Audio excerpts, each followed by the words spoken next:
இப்போ இந்த 3 பேர் இந்த ஒரு 3 விஞ்ஞானிகள் சொல்கிறாங்க இல்லையா. இப்போ பார்த்தீங்கன்னா இவர் அர்னால்ட் எக்ரட்னு பேர், இவரே மன்னிக்கவும், இவர் வந்து ஜெர்மன் மருத்துவர். இவர் பேர் டாக்டர் ஓட்டோ ஆண்ட்ரிச் பார்பர்னு பேர், ஆட்டோ ஹென்ரிச் பார்பர். இவர் 1932 புற்றுநோய் ஏன் வருகிறதுன்னு கேட்டால் நம்ம உடம்பு அமிலத்தன்மை. இந்த அமிலம்னா தமிழில் வாதம்னு பேர். எப்படிலாம் கண்டுபிடிச்சிருக்காங்க பாருங்கள். திருவள்ளுவர் வாயு என்பார், திருமூலர் வழி என்பார், மன்னிக்கவும் திருக்குறளில் வழி முதலாக எண்ணெய் மூன்று, வழினா வாயுன்னு பேர், புளிப்பு நீர்னு பேர். இதே புறப்பட்டு திரிகின்ற வாயுன்னு திருமூலர் சொல்லுவார். திருமூலர் வாயுன்னு சொல்லுவார், திருவள்ளுவர் வழின்னு சொல்லுவாங்க. அதை தான் கேஸ்டிக் ஜூஸ்ன்னு சொல்லுவோம் இல்லையா, புளிப்பு நீர்.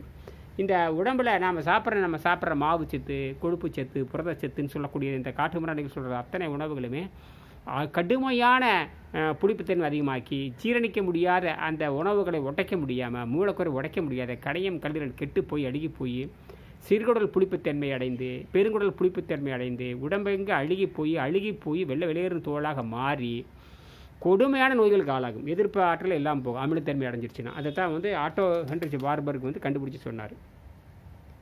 1998 டாக்டர் ஃபரீத் முராத், இதை வந்து ஒரு அமெரிக்காவை சேர்ந்தவர். இவரும் அப்படி தான் உணவு பாதையில் எல்லா பக்கம் அடப்பு ஏற்படுங்கிறார். அதாவது நமக்கு வந்து உணவு பாதையில் ஏற்படுகின்ற அடப்பு நமக்கு 33 அடி இருக்குது. இரத்த பாதையில் ஏற்படுகின்ற அடப்பு, அதுபோக உணவு அதாவது சுவாச குழாய்னு சொல்லக்கூடிய இதயத்திலிருந்து நுரையீரலுக்கு குழாய் போகுது, கெட்ட ரத்தமெல்லாம் போகுது இல்லையா, அது போய் கடைசி நுரையீரலுக்கு போய் சேருது.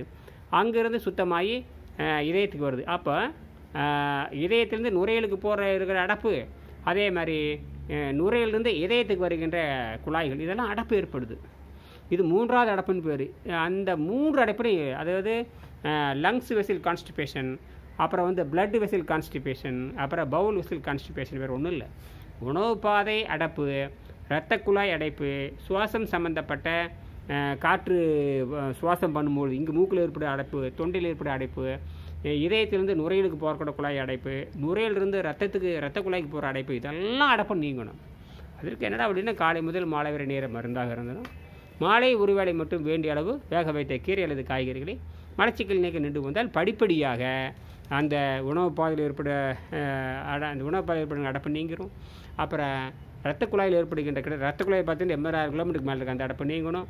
சுவாச இருக்கிற குழாயில் அடைப்பில் நீங்கிறோம். முயற்சி பண்ணுங்கள். இதற்கான 6 மாத பயிற்சி முறை இருக்கிறது, 12 ஆண்டு வழிகாட்டு முறையில் இருக்கிறது. வசதி இருக்கிற வாய்ப்பு இருப்பவங்க சேர்ந்து இந்த கல்லூரி சேர்ந்து எதிர்காலத்தில் நீண்ட காலம் வாழ்வதற்கு முயற்சி செய்யுங்க. உலகத்துக்கு நாம் தான் சொல்லணும், தேமுதிர தமிழோசை உலகமெல்லாம் பரவும் வகை செய்தல் வேண்டும் அப்படின்னு பாரதி சொன்னார். நன்றி, வணக்கம்.